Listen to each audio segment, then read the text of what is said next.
Oke, hari ini saya dapat mantan flagship lagi ya. Kali ini keluaran dari Huawei, yaitu Huawei Mate 30 Pro.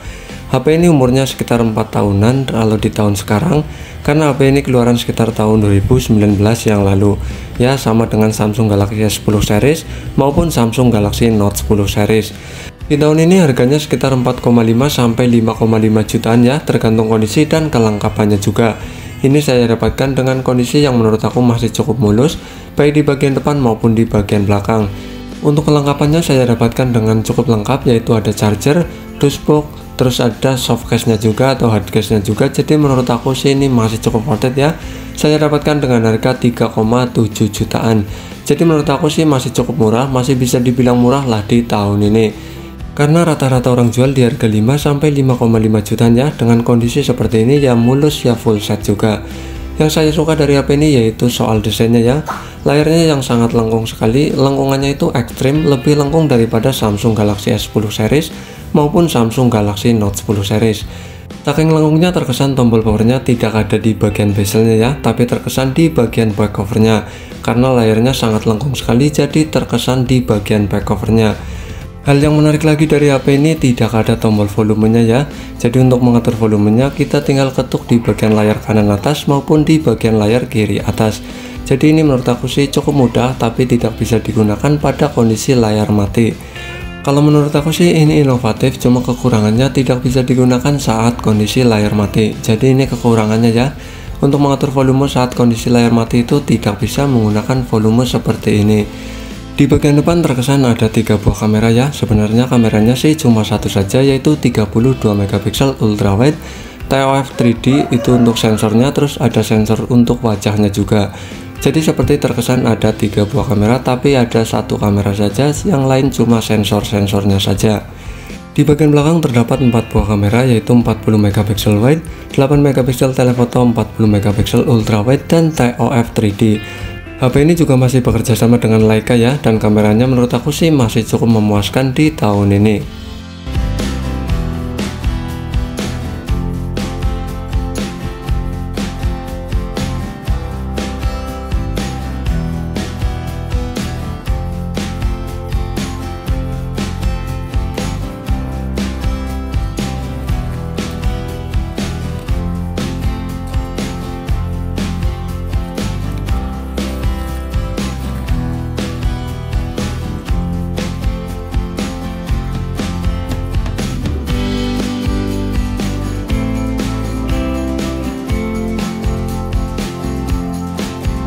Untuk file genggamannya tentu HP ini sangat solid sekali ya, karena rangkanya terbuat dari logam.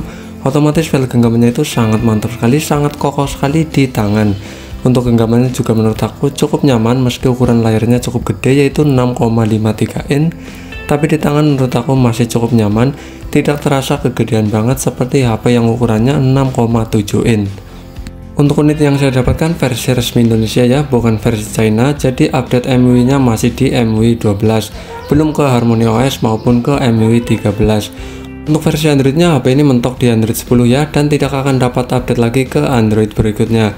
Jadi ini mentok di Android 10 ya, mungkin sudah putus hubungan dengan Google, jadi tidak akan dapat update lagi ke Android berikutnya.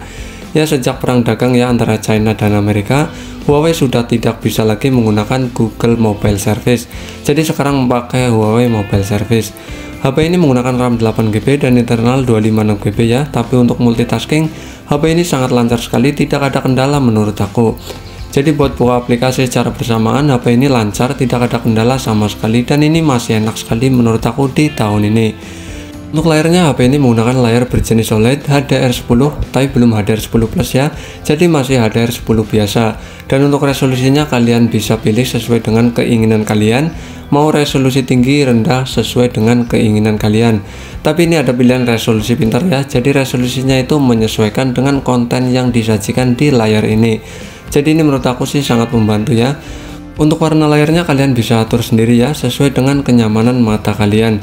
Dan untuk tampilan layarnya menurut aku sih cukup bagus ya, kerapatan pixelnya juga cukup tinggi yaitu 409 ppi. Tentu tampilan layarnya menurut aku sangat bagus sekali, seperti ya HP Samsung lah. Kerapatan pixelnya juga menurut aku cukup tinggi yaitu 409 ppi. Tentu menampilkan layar yang menurut aku sangat bagus sekali di layar Huawei Mate 30 Pro ini. Huawei Mate 30 Pro dibekali dengan baterai yang cukup gede yaitu 4500 mAh. Selama saya memakai Huawei Mate 30 Pro, baterainya sangat irit sekali ya, meski umurnya sudah cukup tua yaitu 4 tahunan, tapi baterainya menurut aku masih sangat irit sekali di tahun ini. Selama saya memakai kurang lebih bertahan seharian ya, kurang lebih ya 7 jam lah buat pemakaian sehari-hari non gaming. Buat kebutuhan sehari-hari seperti sosial media, nonton film, ataupun buat aktivitas lainnya, HP ini menurut aku masih sangat worth it sekali ya, dengan kapasitas baterai yang cukup gede dan keiritan baterainya juga menurut aku sangat terjamin sekali di Huawei Mate 30 Pro ini. Untuk fingerprintnya HP ini cukup akurat dan bisa dibilang cepat. Dan untuk Face ID-nya juga menurut aku cukup akurat dan bisa dibilang sangat cepat sekali. Jadi ini Face ID-nya bisa digunakan saat malam hari ya. Terus untuk skor AnTuTu-nya HP ini juga masih cukup tinggi yaitu 451 ribuan di tahun ini. Jadi menurut aku sih Huawei Mate 30 Pro ini masih sangat worth it sekali ya. Dari segi performa, dari segi baterai, dari segi layarnya HP ini masih sangat worth it sekali menurut aku di tahun ini. Apalagi kalau cuma kebutuhan seperti sosial media, seperti membuka TikTok, YouTube, ataupun buat aktivitas lainnya di sosial media, Huawei Mate 30 Pro ini masih sangat worth it sekali di tahun ini. Ya masih bisa dibilang ngebut lah di tahun ini. Dengan harga sekitar 5,5 jutaan kita sudah mendapatkan Huawei Mate 30 Pro di tahun ini. Tapi sayangnya HP ini spekernya masih mono, tapi kualitasnya menurut aku sih cukup bagus ya, tidak terlalu jelek-jelek banget. Contohnya seperti ini.